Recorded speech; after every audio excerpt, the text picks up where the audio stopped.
trouvais, déjà plongé dans l'ombre des haies d'arbres qui bordaient le fleuve, s'étendait le parc d'agrément au fond duquel se dressait la masse imposante de la maison du gouvernement. Un orchestre jouait au loin dans le patio. Des haut-parleurs invisibles diffusaient la musique jusqu'aux recoins les plus éloignés du parc Odin. Un véritable pont aérien de VEM reliait la plateforme de débarquement à la porte d'Istrance, située très haut dans le ciel. Durant quelques secondes, je contemplais l'arrivée des passagers aux vêtements bigarrés qui débarquaient sur le terminex des piétons. J'étais fasciné par l'extrême variété des vaisseaux.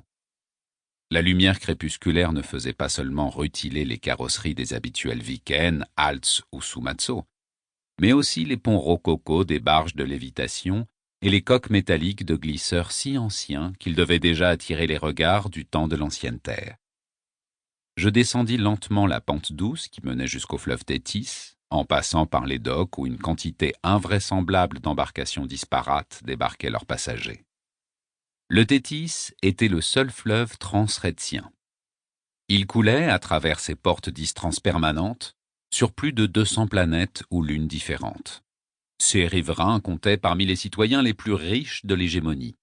Les navires qui le parcouraient allaient de la plus simple coque de noix aux plus somptueux hôtels flottants, en passant par de fins croiseurs racés, des 3-mâts chargés de toiles, des chalands à 5 ponts, dont plusieurs semblaient munis d'un système de lévitation, des vedettes fluviales luxueuses, visiblement équipées de leurs propres portes d'Istrance, de petites îles mobiles importées des océans d'Alliance Maui, des submersibles et des hors-bords pré-égiriens, tout un assortiment de VEM nautiques façonnés à la main sur le vecteur Renaissance, et quelques yachts passe-partout aux formes cachées par les surfaces ovoïdes unies et réfléchissantes de leur champ de confinement. Les invités qui débarquaient de tous ces moyens de transport n'étaient pas moins impressionnants ou opulents qu'eux. Les toilettes allaient de la plus formelle tenue de soirée, sur des personnes qui n'avaient visiblement jamais suivi le moindre traitement Poulsen, à la toute dernière mode de TC carré, sur des corps somptueux modelés par les plus grands aérénistes du RETS.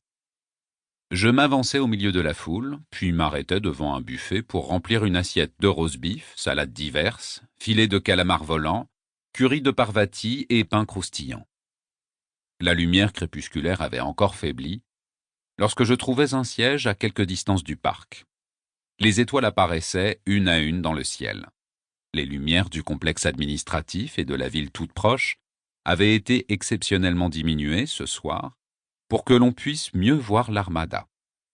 Le ciel de Toseti central semblait plus clair qu'il ne l'avait été depuis des siècles. Une femme assise non loin de moi se tourna pour m'adresser un sourire. « Je suis sûr que nous nous sommes déjà rencontrés quelque part. » Je lui rendis son sourire, certain que ce n'était pas le cas. Elle était pleine de charme. Elle devait avoir au moins le double de mon âge, la cinquantaine bien avancée, mais elle paraissait plus jeune que moi avec mes 26 ans, grâce à l'argent et au traitement Poulsen. Sa peau était si blanche qu'elle semblait presque translucide. Ses cheveux nattés étaient relevés en chignon.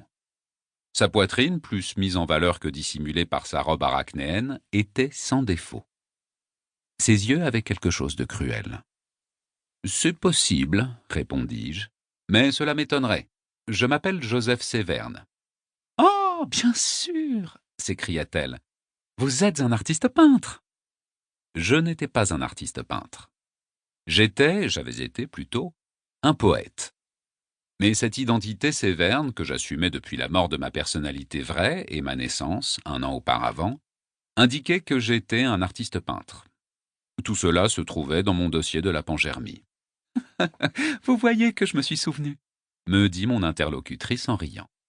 Elle mentait. Elle avait utilisé son coûteux implant Persoc pour se donner accès à l'infosphère.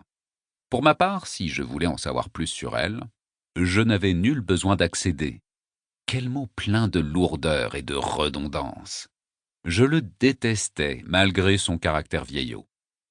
Il me suffisait de fermer mentalement les yeux et je me retrouvais dans l'infosphère, évoluant au-delà des barrières dérisoires de la Pangermie, me glissant derrière les trains d'ondes des données de surface, suivant les fils brillants du cordon d'accès ombilical qu'elle était obligée d'utiliser, loin dans les profondeurs ténébreuses du flot d'informations ultra confidentielles.